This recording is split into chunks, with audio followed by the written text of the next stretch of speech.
Hello, this is Richard Bosshart.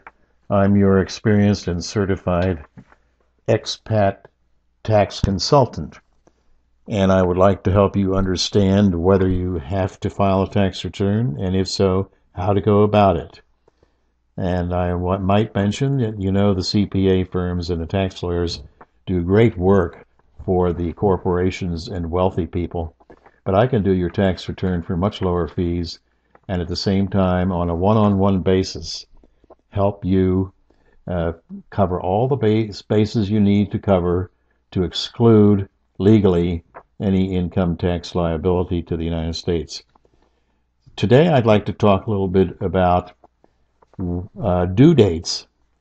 And basically speaking, uh, people living overseas have come under the same jurisdiction and regulations that domestic taxpayers do. However, on the subject of due dates, you do get a break. The normal domestic taxpayer must file his tax return, as you know, by April 15th. However, if you are qualified overseas, and I'll tell you a little bit about that too, but if you are working overseas, you automatically have till June 15th to file your tax return. And if you file a particular form, you can get an automatic extension without permission for 2 more months, up to October 15th. April, May, June, July. That's actually 4 months later. So even then, if you have a hardship case, you may be sick or unable or absent, or your foreign tax office hasn't given you the foreign taxes that you owe yet, which you must pay first, and you have to know how much that is. So you can even get a 2 more months extension, but in this case, you must file a different form, and you must get permission from the IRS. So your case has to be pretty strong to get that. Now, when are taxes due? These dates are a little bit different, because if you think you owe some taxes, you might as well pay something up front, because the interest starts on April 15th, even though you're overseas.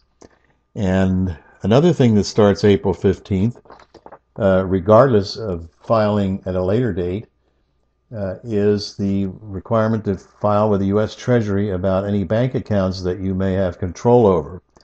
However, I must say that I always include the report on bank accounts for my clients together with their filing of the tax return, and I've never had a complaint from the Treasury Department. I can imagine there's a warehouse with thousands of these forms, probably never even get checked. However, that is what the regulation says. So if you get extensions to file, but you do owe taxes, the interest will start April 15th regardless, but you, of course, won't get penalized for late filing, nor will you have any criminal penalties. So that's about it for when to file. And I can also say that I've talked about coming in from the cold where you haven't filed for years, and you can still do that without having penalties and interest unless you owe taxes for those years. Most of my clients, I am able to get them out of all of their U.S. tax liability. Thank you, and if you want further information, please visit my website by clicking below.